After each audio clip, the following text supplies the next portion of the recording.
Bismillahirrahmanirrahim. Assalamualaikum warahmatullahi wabarakatuh. Alhamdulillah, syukur kepada Allah SWT kerana hari ini anda sekali lagi bersama dengan saya Syamsul Bat di dalam pengisian ringkas Tazkirah Ramadan, yang mana diam tak diam kita telah pun berada di dalam 10 hari terakhir Ramadan.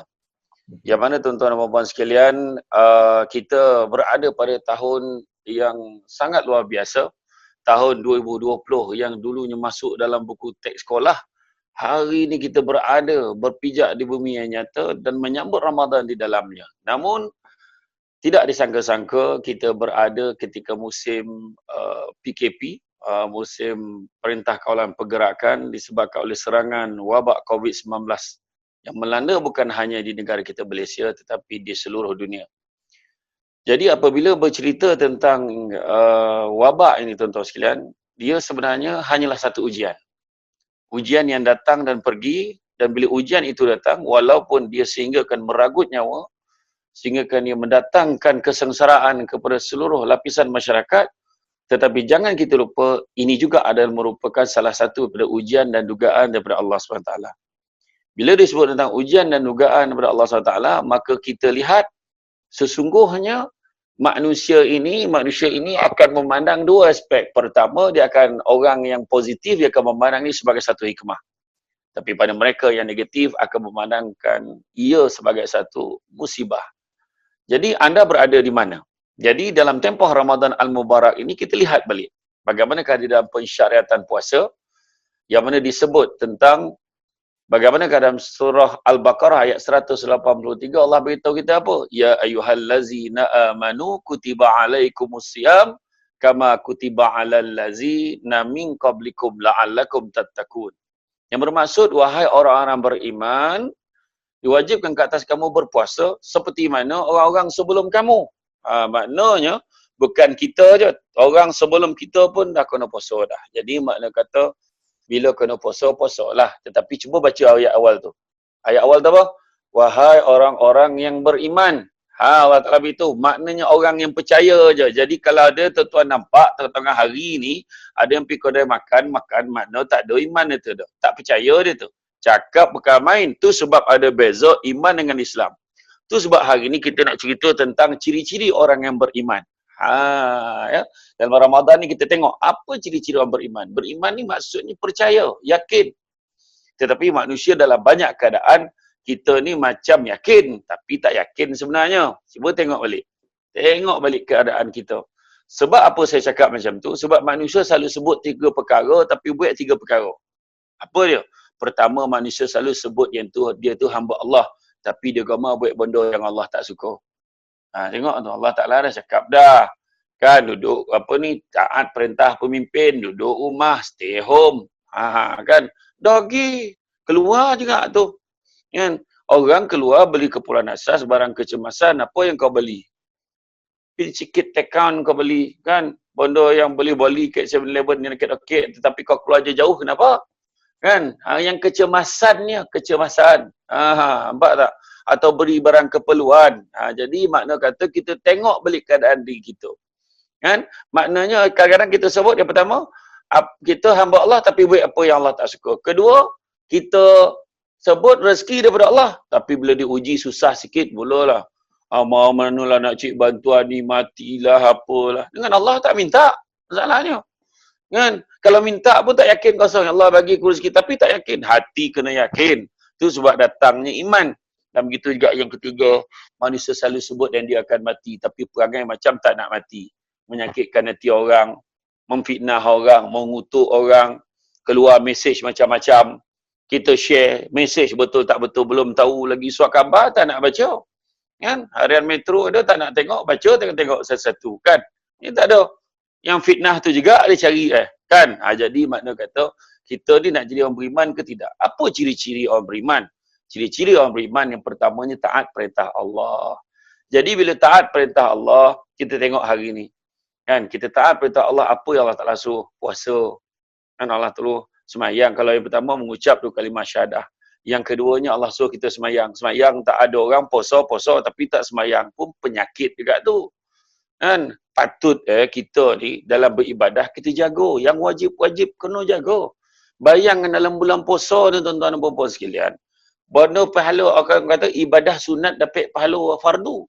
Yang fardu berpuluh-puluh kali gandaan Allah bagi ke kita.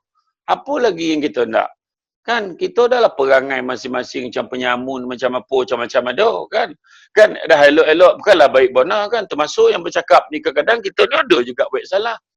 Terlepeh cakap kau, terlepeh tengok ke, tengok TV kan, dalam tengok channel-channel tu sekali terdampak drama Korea. Seksi tak tu. Melokek mata tengok kat TV tu. Bila dah tengok kat TV tu, berdosa tak? Dosa tuan-tuan. Jadi tobatnya nyak. Jadi tu sebab kita taat perintah Allah. Apa yang Allah Ta'ala suruh buat, kita buat lah tuan-tuan. Allah Ta'ala suruh semayang. Allah Ta'ala suruh poso. Ni zakat dah bayar ke belum? Ni dah 10 hari terakhir dah ni. Jangan ada sekarang ni kebanyakan boleh bayar secara online. Bukan main lagi. Order dekat Food Panda boleh. Order dekat apa, kau main copek, keluar duit, nak bayar duit, bab-bab mentah darah, copek. Tapi bayar zakat lambik, apa cerita kan? Jadi makna kata, jangan lupa.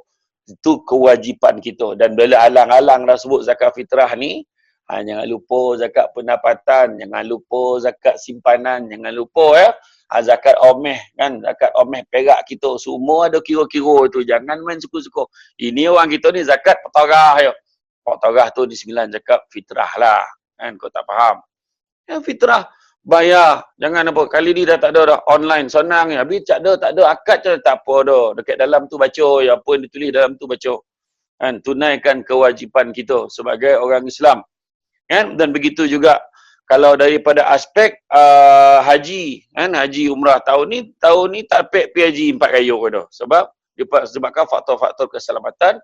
Bimbang tersebarnya penyakit. Tak ada masalah tuan-tuan dan sekalian. Jadi makna kata kita ni tuan-tuan dan puan sekalian taat perintah Allah. Sebenarnya bukan senang. Nak taat perintah Allah ni betul-betul kena sabar. Betul kena sabar. Kalau tak sabar tak dapat kita taat dah. Yang pertama, kan sabar kalau kita tengok bab sembahyang. Kalau tak sabar tak sembahyang tuan-tuan. Jomlah sembahyang, tak apalah kau pergilah dulu sudah tak sembahyang. Wahal bukan susah pun. 2 rakaat dia. Rupa-rupanya solat yang 2 rakaat subuh tu paling susah sekali.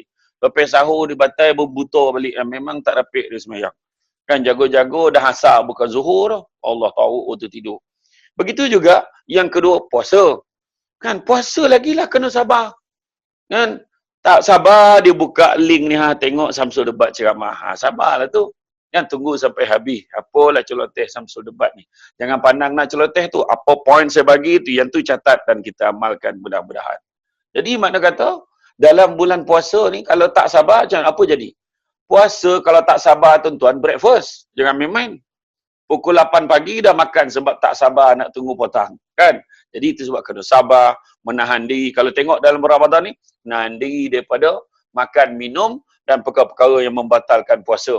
Tapi kalau yang hebat lagi, menahan diri pada makan, minum, perkara membatalkan puasa, yang mengurangkan pahala puasa pun kita tak buat. Dan ada yang lagi tinggi lagi, iaitu bukan hanya menahan diri pada lapar dan dahaga, daripada perkara membatalkan puasa, mengurangkan pahala puasa, tetapi langsung tak fikir pasal dunia, fikir akhirat dia. Itu paling hebat tuan-tuan dan puan-puan sekalian. Itu pertama. Yang keduanya, lambang kita ni beriman pada Allah adalah meninggalkan apa yang Allah Ta'ala tak suka.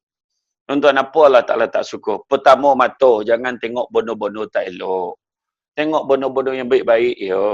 TV itu jangan disalah. TV ni cerita tak elok. Jangan salahkan TV. Salahkan orang yang pegang remote. Kan? Ada lagi cerita-cerita yang elok boleh tengok. Kenapa nak tengok cerita-cerita yang tak elok? Kemudian jaga apa? Jagalah telinga kita. Telinga ni dengarlah yang baik-baik. Jaga hati kita ni. Jangan hati gomah sangku buruk ke orang berdosa. Jangan hati kita ni nak dongki dengan orang. Jangan hati kita ni nak nayu orang. Jangan nak zalimkan orang. Jangan nak sabotaj orang. Hati kita ni jangan sombong. Hati kita jangan dengki. Dan hati kita juga jangan tamak. Bersyukur dengan apa yang ada. Kan? Jadi itu sebabnya kita ni dalam bab meninggalkan larangan Allah ni bukan senang. Contoh kita tengok dalam pejabat kita. Ada 2 orang perempuan. Kebetulan perempuan. Bukan semua perempuan macam tu. Ada 2 perempuan mengumpet. Dia cerita. Tak sangka betul kan. Si Anu tu. Ya Allah perangai. Yang seorang tu pula. Ya ke? Datanglah hamba Allah ni nak cuba meninggalkan larangan Allah. Apa dia cakap? Korang tak baiklah cakap benda-benda macam ni bulan-bulan puasa. Langsung kena sound, kau macam lah baik sangat. Tu cabaran dia tuan pak. Bukan senang. Jadi kita kena laksana gak perintah Allah dan ingat larangan Allah. Macam mana cara? Yalah sebab aku ni tak baik. Tu sebablah aku nak ajak kau orang. Sama-sama kita buat kebaikan. Berhentilah kita bercerita buruk pasal orang. Macam tu. Dan begitu juga yang ketiganya adalah berbuat baik kepada orang yang berbuat jahat kepada kita. Mana tak kira lah siapa pun. Kan orang tu selalu mengenakan kita, orang tu selalu nanya kita, selalu kalau makan dia tinggalkan kita kat kantin sudahnya kita bayar. Contohlah kan.